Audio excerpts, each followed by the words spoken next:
它就会帮你贴在这个圆柱上面去长这些东西出来，可以让它往下长。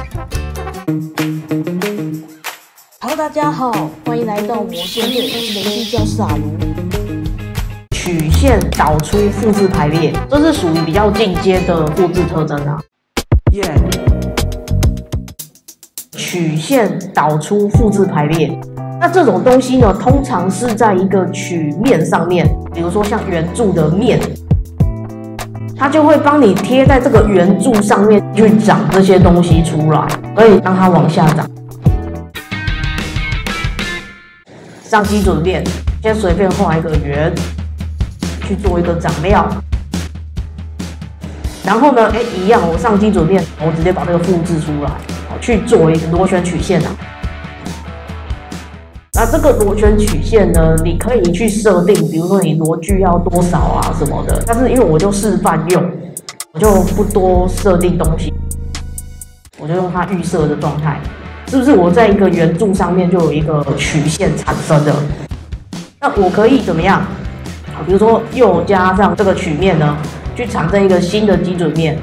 那因为这个基准面，大家不知道为什么，跑到后面去，我想要反转一下，我在前面比较好看嘛，后面我要转对不对？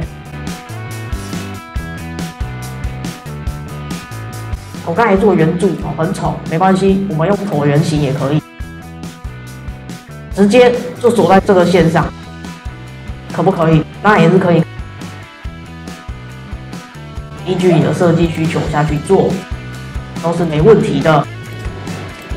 好，比如说22，然后呢15，好，就这样。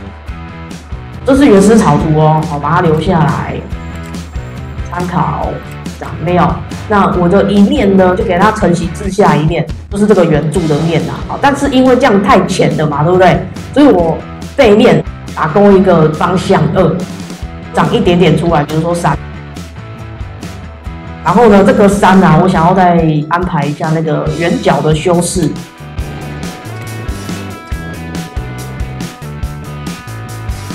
比如说是这样子，来仔细看哦，曲线导出复制排列，你要告诉他我的曲线是这条曲线，然后呢，我要开始复制的东西是什么？是这个身长6跟圆角1吧？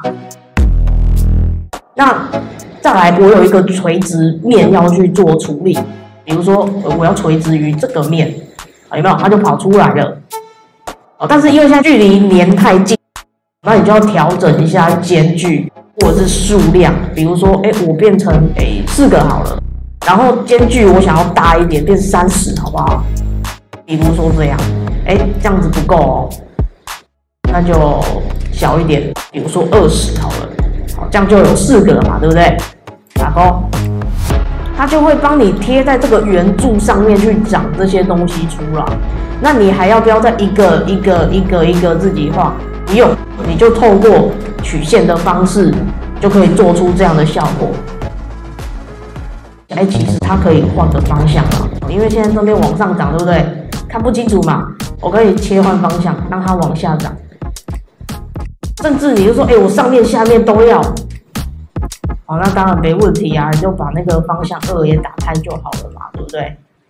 好，方向2，点不到那条线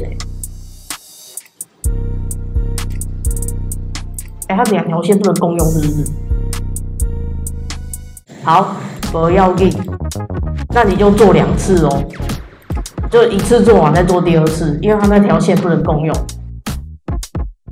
谢谢各位的收看，欢迎按赞、订阅或分享阿如的频道哦。我们下个影片再见喽。